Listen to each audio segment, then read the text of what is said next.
اعوذ باللہ من الشیطان الرجیم بسم اللہ الرحمن الرحیم وَإِذْ وَاعَدْنَا مُوسَىٰ 40 لَيْلَةً ثُمَّ اتَّخَذْتُمُ الْعِجْلَ مِن بَعْدِهِ وَأَنْتُمْ ظَالِمُونَ ثُمَّ عَفَوْنَا عَنْكُم مِّن بَعْدِ ذَلِكَ لَعَلَّكُمْ تَشْكُرُونَ وَإِذْ آتَيْنَا مُوسَى الْكِتَابَ وَالْفُرْقَانَ لَعَلَّكُمْ تَهْتَدُونَ وَإِذْ قَالَ مُوسَىٰ لِقَوْمِهِ يَا قَوْمِ إِنَّكُمْ ظَلَمْتُمْ أَنفُسَكُمْ بِاتِّخَاذِكُمُ الْعِجْلَ فَتُوبُوا إِلَىٰ بَارِئِكُمْ فَاقْتُلُوا أَنفُسَكُمْ ذَٰلِكُمْ خَيْرٌ لَكُمْ عِندَ بَارِئِكُمْ فَتَابَ عَلَيْكُمْ إِنَّهُ هُوَ التَّوَّابُ الرَّحِيمُ صدق اللہ العلی العظیم۔ یہ سورہ بقرہ کی آیت نمبر 51، 52، 53 اور 54 ہے۔ سلسلہ کلام وہی ہے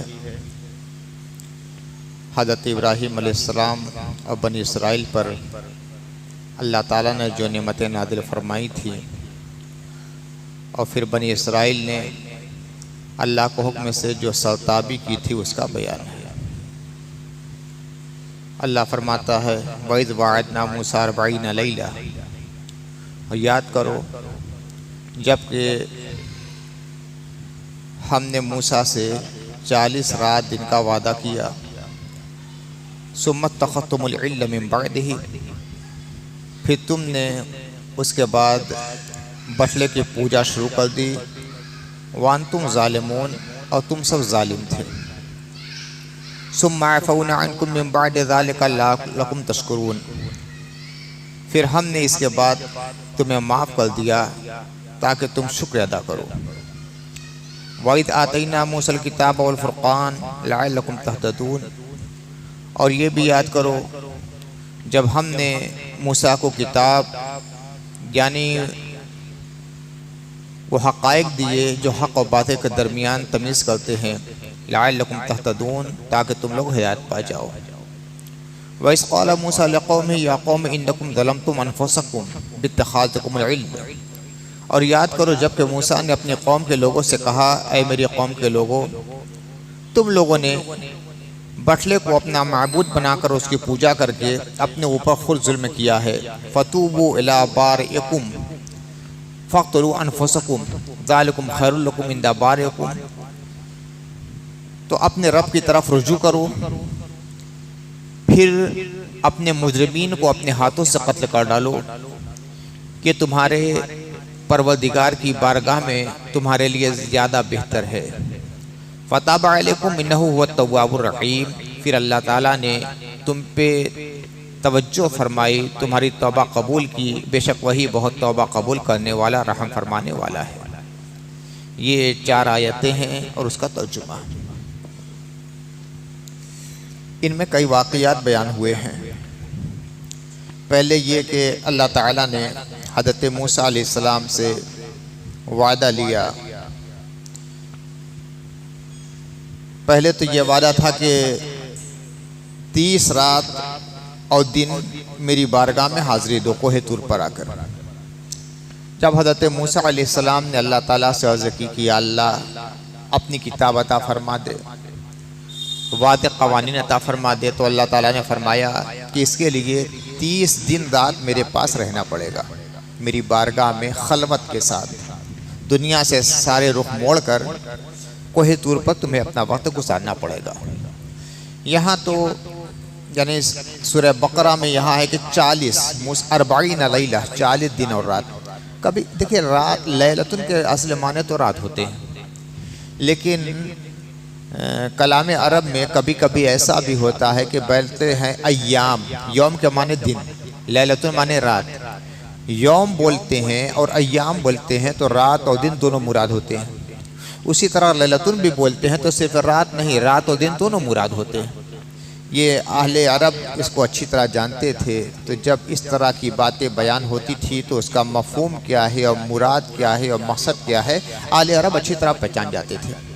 تو یہاں سورہ بقرہ میں یہ ہے وَإِذْ وَاعَدْنَا مُوسَىٰ 40 لَيْلَةً، اور یاد کرو جب کہ ہم نے موسیٰ سے 40 دن کا وعدہ فرمایا، لیکن اس کی تفصیل سورہ اعراف میں ہے۔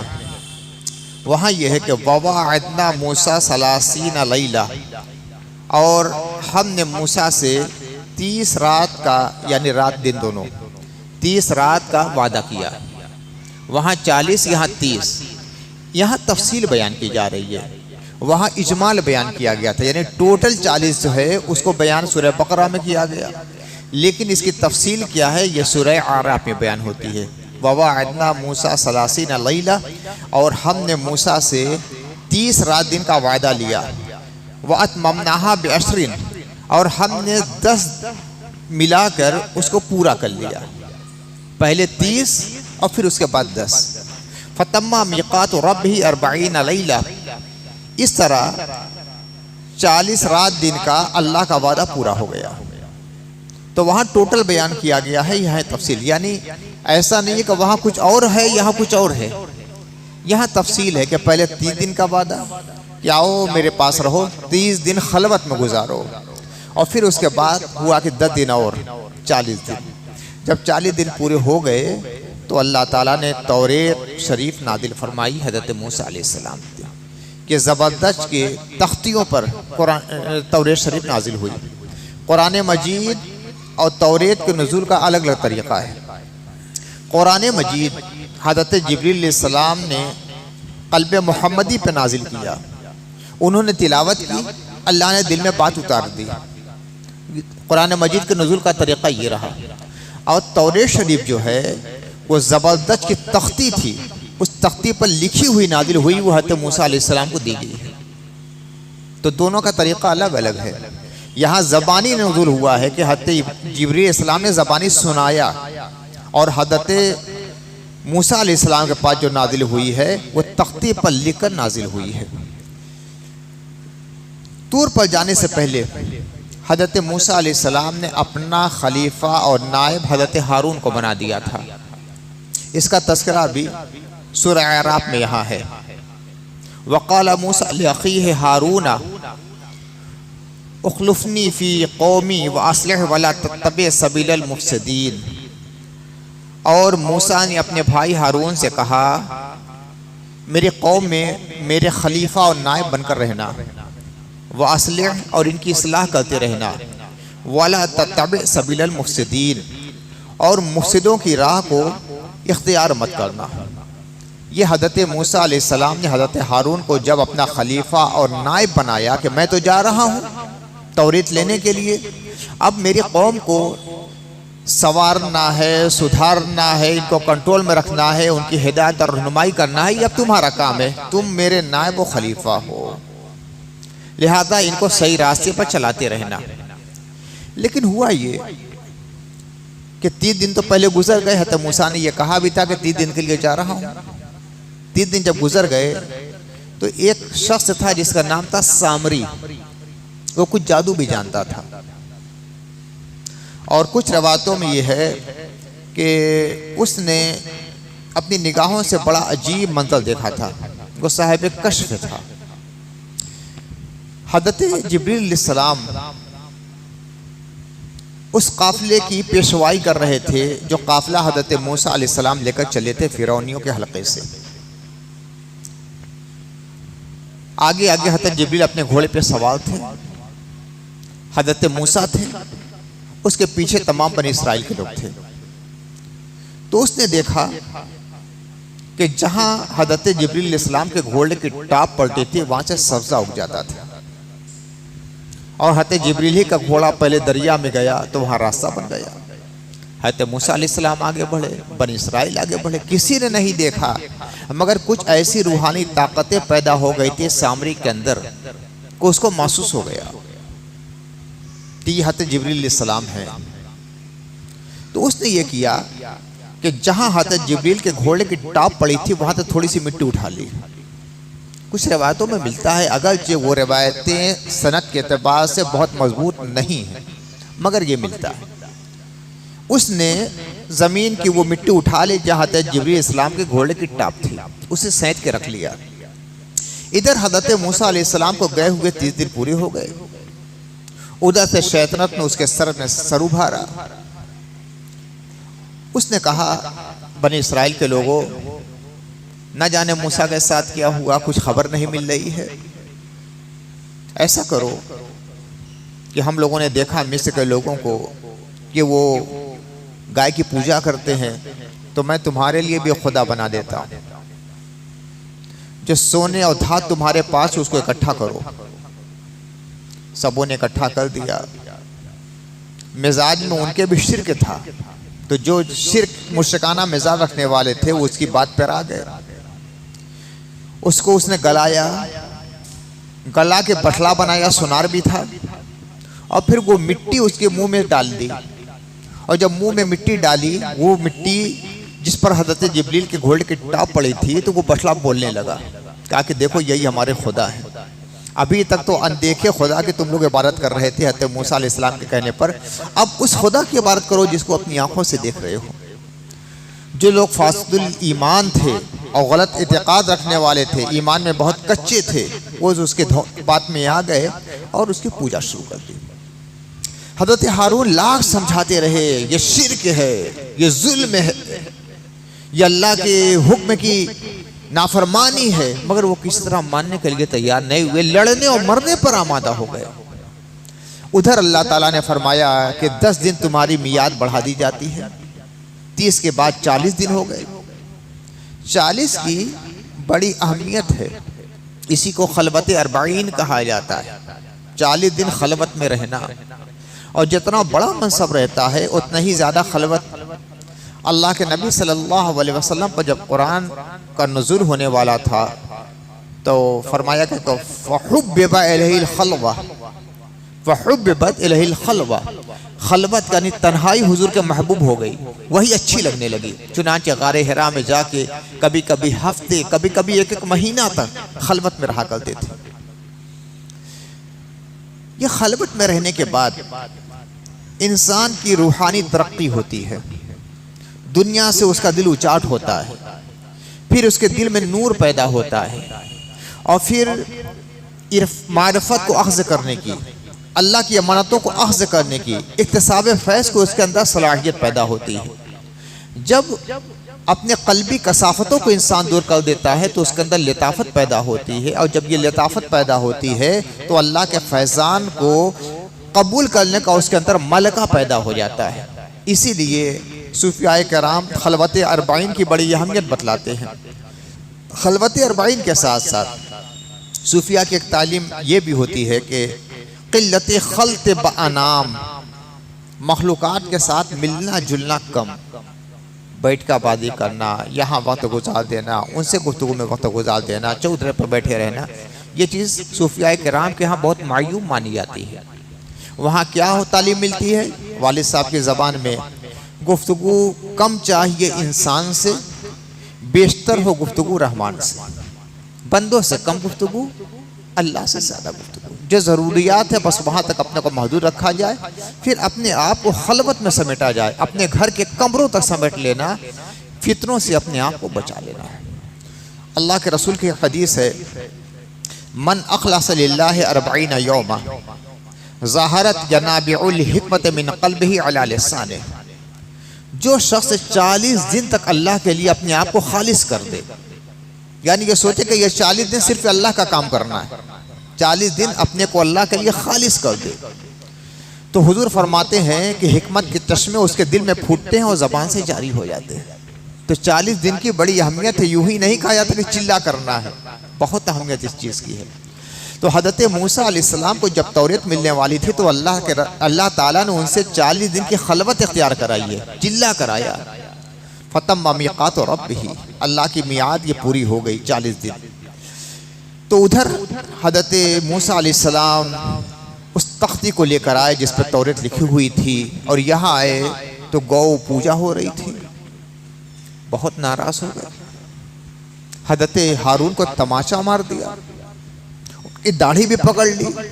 انہوں نے کہا کہ یبدأ لا تاخذ بلحیتی ولا براسی. ایک ہاتھ داڑھی پر تھا، ایک ہاتھ اس طرح. جلیل القدر تھے، بڑے جلال والے رسول تھے حضرت موسیٰ. وہ بال اس طرح پکڑا اور داڑھی پکڑی. یہ کیسے ہو گیا؟ تمہارے رہتے ہوئے لوگ شرک کر رہے ہیں، لوگ گائے کی پوجا کر رہے ہیں. تو کہا کہ یبن بھائی لا تاخذ بلحیتی ولا براسی، یہ سر کے بال اور داڑھی جو پکڑنے چھوڑ لیجیے. میں نے بہت سمجھایا انہیں، بہت سمجھایا، بہت روکا، مگر یہ ماننے کے لیے تیار نہیں ہوئے، بلکہ شر انگیزی پر آمادہ ہو گئے. پھر حضرت موسیٰ کے بارے میں قرآن میں ہے کہ انہوں نے اپنے ہاتھ سے تختی چھوڑ لی، زمین پر گری اور ٹکڑے ٹکڑے ہو گئی۔ وہ تختی جو زبردست کی تھی زمین پر گر کے ٹکڑے ٹکڑے ہو گئے، اتنے غصے میں تھے۔ جب اس کے بعد غصہ کچھ کم ہوا تو اللہ نے فرمایا کہ ان لوگوں نے بہت بڑا جرم کیا ہے۔